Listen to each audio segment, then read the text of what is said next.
Hello everybody, my name is Hans Vogelsang. I'm a teacher of chemistry at the Gredanus College in Zwolle, in the Netherlands. This is my colleague Bram Verhoef, and he asked me if I want to tell you something about the school system in the Netherlands, and especially about the educational system at the Gredanus College in Zwolle.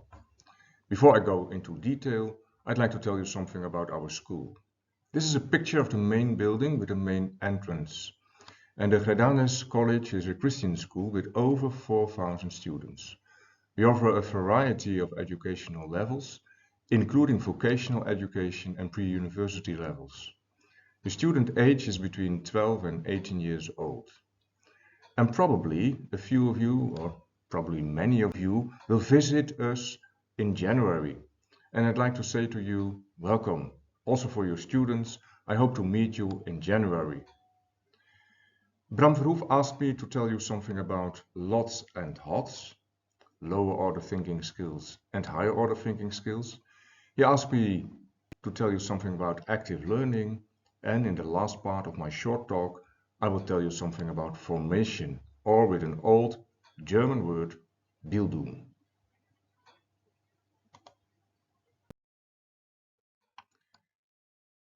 The overall message of my short talk is simple, and it can be summarized with a few words, and it is make your students think. That's the overall message, that's the main message of what I want to share for you and with you.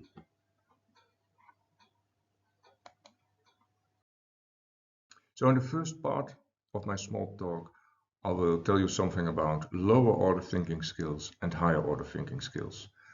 And let me provide an example of that. A simple question is, what's the boiling point of water? It's a simple one, and there's just one correct answer. And all students will say, the boiling point of water is 100 degrees Celsius, and that's correct. However, that's it.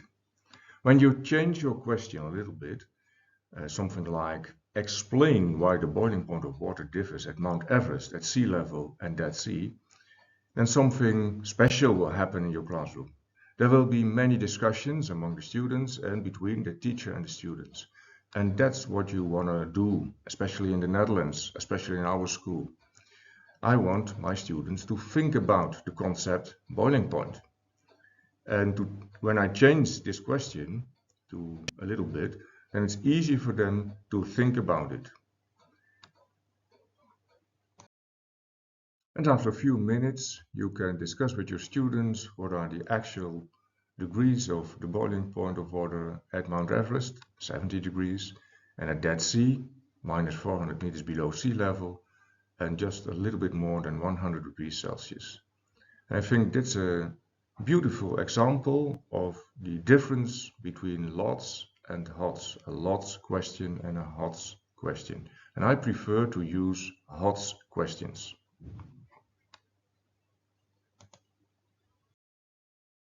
However, in my opinion, lower order thinking skills and higher order thinking skills are both important. And so we as teachers need to stimulate our students to develop LOTS and HOTS.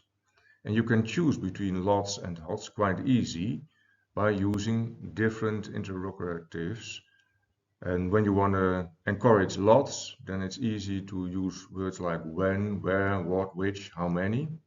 And when you want to use a question which stimulates higher order thinking skills, better to use starting words of questions with why, how, or what evidence is there, or what evidence is present in the educational literature to suggest that, and then your question will follow. So both LOTS and HOTS are important, but what we see in many educational systems that most teachers use only LOTS questions instead of using HOTS questions.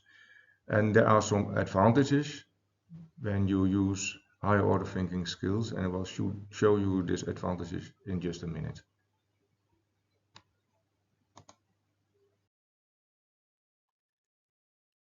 Lower order thinking skills do have some risks. They are necessary because lower order thinking skills skills are associated with basic knowledge, and without basic knowledge, you can't learn, and it's impossible to analyze, evaluate, or create new knowledge. However, the major risk of using lower order thinking skills is that students remain passive during your lessons. And you can say, in my opinion, that a lower order thinking skill puts emphasis on teachers teaching instead of on students learning. And I think it's very important to put students learning in the center of the classroom and not my own teaching. I'm not that important. Students are important, and maybe even better, students learning is very important. Higher order thinking skills are associated with the synthesis of new knowledge. And in my opinion, that's very important that students have to learn how to use and how to synthesize, how to analyze, how to evaluate, how to create new knowledge. Because our current society has to deal with many, many problems, big problems. And we have to learn our students how they can deal with these big problems and how to find solutions to live together in the future. And therefore, we have to learn our students higher order thinking skills. And when you use these higher order thinking skills, your students are actively involved in your classroom and the focus is on students learning. However, there is a major risk when you use higher order thinking skills, and it is that your students become lost in your classroom. Students are lost in your classroom because learning with higher order thinking skills can be overwhelming. And there are at least two reasons for that. The first one is that students are encouraged to use executive functions when they use higher order thinking skills. And examples of executive functions are planning and reflecting on the learning progress. And that's very, very difficult when you're 14 or 15 years old. You have to learn your students also these kind of functions. And a second major problem which can happen in your classroom is that students' working memory can be overloaded because they have to think about their learning and they have to think about the concepts provided in the subject matter. So that's a major risk, and you have to be very careful when you use higher order thinking skills and be aware that the working memory can be overloaded. Well, let's compare two different classrooms. In classroom number 1, lower order thinking skills are used, and in classroom number 2, higher order thinking skills are used. And let's see if we can find some differences between those classes.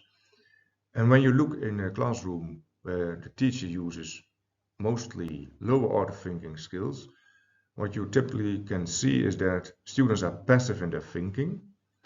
The teacher provides his students with standard problems. The students have to assess just simple problems with one correct answer. The learning process is from the teacher to the students, and the teacher is the main source of information.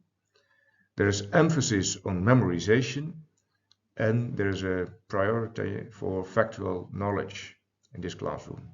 On the other hand, when we go to classroom number 2, what we see is that students, when higher order thinking skills are used, what we see is that students are active in their thinking. They formulate problems instead of a teacher. And of course, you have to learn them how to formulate correct or challenging problems. And what you see is that students are thinking about complex problems with several answers possible. And they find information from a variety of sources. And they are invited to think critically. And they are stimulated to evaluate their own thinking, and not only on the learning process, but also on the concepts used. Now, these are, in short, differences between classrooms in which lower order thinking skills and higher order thinking skills are used. Let's provide you with an example of a typical LOTS question. It's concrete and simple. For instance, what's the capital city of India? Or another example is the capital city of the Netherlands. And of course, these answers are short, easy, and in this case, New Delhi and Amsterdam. However, in a classroom where higher order thinking skills are used, the question will never be what's the capital city of India, but it will be something like which city does not belong to this list? Explain and provide arguments. And the list can be very short, for instance, with 4 cities: New Delhi, Chennai, Amsterdam, and Mumbai. Well, you can say Amsterdam doesn't fit in the list because it's not located in India, but there are other possibilities. You can also say something like, well, there are at least 3 cities in this list which are located near the sea. And then New Delhi doesn't fit in the list. And that's what you will see in your classroom. When you invite your students to think broad, they will come up with new ideas. And if I have to guess, I am pretty sure that you can find solutions that I haven't mentioned yet.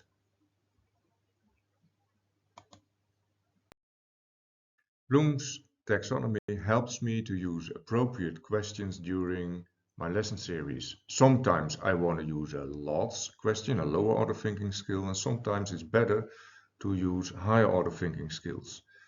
And mostly I'd like to have higher order thinking skills in my lessons, and that has to do with my main thesis in this short talk, and that is make your students think. So that's the end of part 1. I will be with you in a minute with part 2.